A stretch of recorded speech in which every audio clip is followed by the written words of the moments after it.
negara ini cara berhukumnya udah rusak dan dirusak, sehingga saya katakan malas saya bicara yang kayak gitu. Kalau ini yang begini-gini diterus-teruskan, ya sudah, silahkan aja.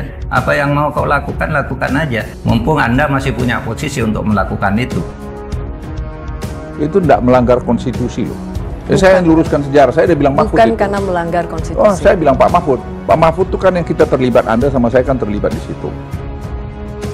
Dia itu loyal kepada Pak Jokowi. Hampir siapa lebih loyal? Pak Mahfud. Pak Mahfud Loyal pada Pak Jokowi. Loyal pada Pak Jokowi dan tidak pernah bicara ganjil tentang Pak Jokowi. Mudah-mudahan nanti kalau sudah dilantik Pak Prabowo melakukan perubahan-perubahan yang bagus begini, karena itu akan membantu bagi pemerintah, akan membantu bagi Pak Prabowo kalau hukum itu ditegakkan dengan benar. Gak ada yang dilanggar Pak Jokowi itu. Apa yang dilanggar dia? Saya ngomong keras sedikit karena menurut saya jengkel lihat itu melanggar konstitusi apanya? Semasa dia menjadi pejabat, dia adalah pembela Pak Jokowi habis-habisan. Tiba-tiba ngomongnya lain. Dalam konteks kepentingan politik nggak ada lagi cengkeraman Pak Jokowi, artinya udah nggak berdaya dia untuk mengatur-ngatur anaknya sendiri yang sudah pernah menyatakan mau calon kan. Loh, you are on the top of the system. Anda kan harusnya yang bertanggung jawab atas sistem itu. Kok tiba-tiba sistem yang Anda selama ini bangun atau Anda ada dalam pengawasannya, kok tiba-tiba jadi rusak? Itu jangan lupa loh. Jadi orang-orang tokoh-tokoh itu jangan asbun aja. Assalamualaikum warahmatullahi wabarakatuh. Ya, kembali lagi bersama saya di channel Gosip Politik ya. Kali ini saya akan membagikan pernyataan menarik dari Profesor Mahfud MD ya, yang menyebut hukum di Indonesia telah rusak parah. Dan pernyataan itu pun langsung dibantah oleh Pak Luhut Binsar Panjaitan. Dengan nada marah, Pak Luhut menanyakan di mana Pak Jokowi pernah melanggar konstitusi. Di sisi lain, Fahri juga menanggapi pernyataan dari Profesor Mahfud MD ya. Dia menyebut bahwa dahulu Profesor Mahfud MD adalah orang yang selalu membela Bapak Jokowi ya, dan pernah menjadi bagian dari pemerintahan ya. Tetapi dia heran ya, kenapa sekarang malah frontal menyerang Bapak Jokowi.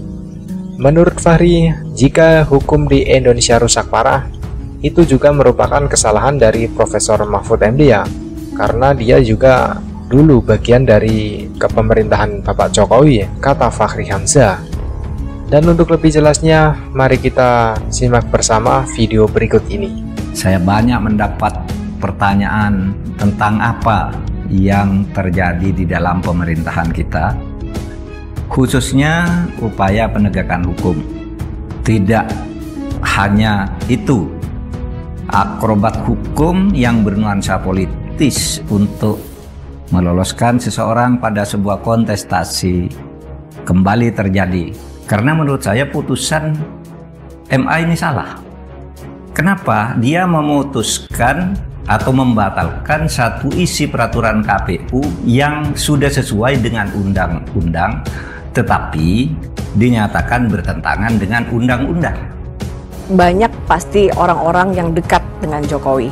Tapi kita melihatnya, Bapak ini paling dekat dan paling dipercaya. Ya enggak juga, saya nggak pernah merasa paling dekat dengan Pak Jokowi. Ya bahwa saya pembantu beliau, ya saya lakukan tugas saya.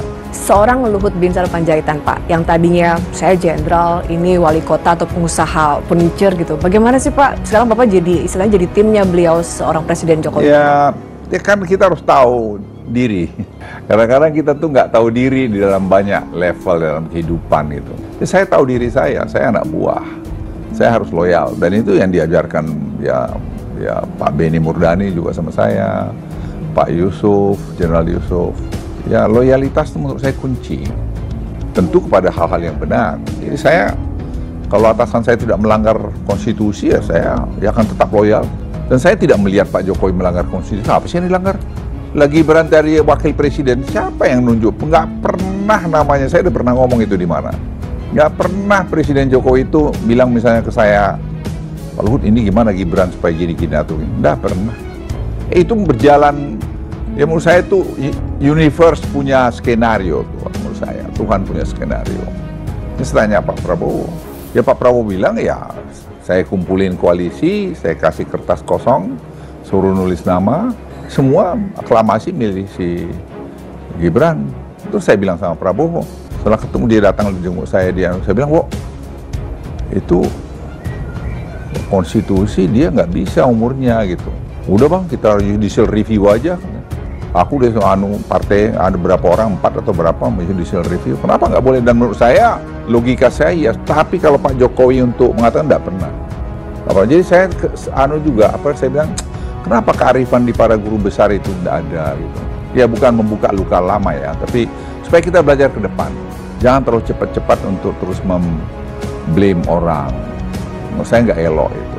Buat seorang Luhut Binsar Panjaitan, singkat saja Pak, kira-kira sosok Presiden Joko Widodo itu selain tadi yang sudah Bapak jelaskan di awal, beberapa kata gitu, seperti apa Pak sosok beliau? Ya, seorang yang mampu sampai hari ini memberikan tauladan. Memberikan Kerja tauladan, keras. kerja keras. Mau mendengar. Mau mendengar. Nah, itu saya kira dibutuhkan seorang pemimpin. Pemimpin itu bukan segala-galanya loh. Dia juga manusia yang terdiri dari darah, daging, tulang, dan emosi. Bapak juga? Ya, sama. Cara berhukumnya udah rusak dan dirusak. Sehingga saya katakan males saya bicara yang kayak gitu. Kalau ini yang begini-gini diterus-teruskan ya sudah, silahkan aja. Apa yang mau kau lakukan aja. Mumpung Anda masih punya posisi untuk melakukan itu. Kita masa terus dendam aja, melihara dendam tuh nggak ada baiknya itu. Dan merasa kita paling hebat, nggak ada yang kita hebat. Nggak ada yang dilanggar Pak Jokowi itu. Apa yang dilanggar dia? Saya ngomong keras sedikit karena menurut saya jengkel lihat itu melanggar konstitusi apanya? Itu yang ngomong-ngomong itu datang ke saya lah, saya jawab itu. Bapak, menurut Bapak memang Prabowo adalah figur yang tepat untuk menggantikan Presiden Jokowi ke depan dan melanjutkan? Ya kalau menurut saya per hari ini, saya bilang ya, he's the best. He's the best. Dia lihat dia interview di Al Jazeera, di Shangri-La Dialogue. Ya, dia world class. Ya, world class. Ya, tinggal sekarang beliau bagaimana mengeksekusi ekonomi ini dengan baik, dengan menggunakan orang-orang baik, jangan yang toxic digunakan. Itu aja.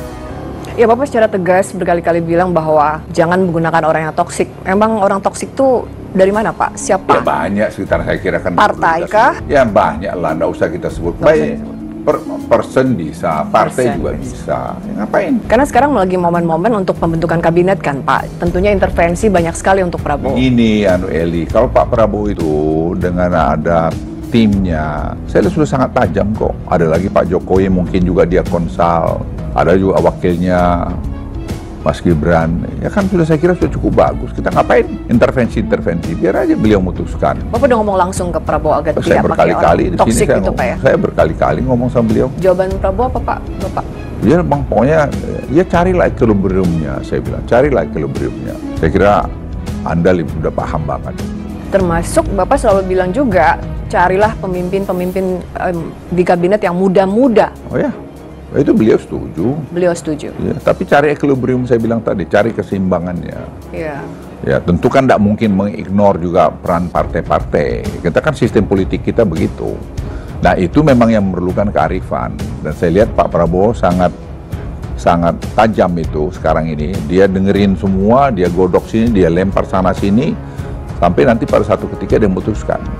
Apakah Pak Prabowo juga bertanya kepada Bapak person to person, Pak, meminta nama ataukah Bapak mengusulkan nama? Ya, beliau suka nanya berapa yang saya beritahu. Saya tidak mau tentu memberikan pendapat yang bisa mencederai orang. Tapi kalau itu bisa mencederai sistem, saya sampaikan. Tapi keputusan di tempatnya Pak Presiden, saya bilang. Saya hanya memberikan pendapat karena ya Pak Presiden tanya, ya saya jawab. Apakah Pak Presiden juga, Prabowo juga bertanya, meminta persetujuan Pak Luhut gitu?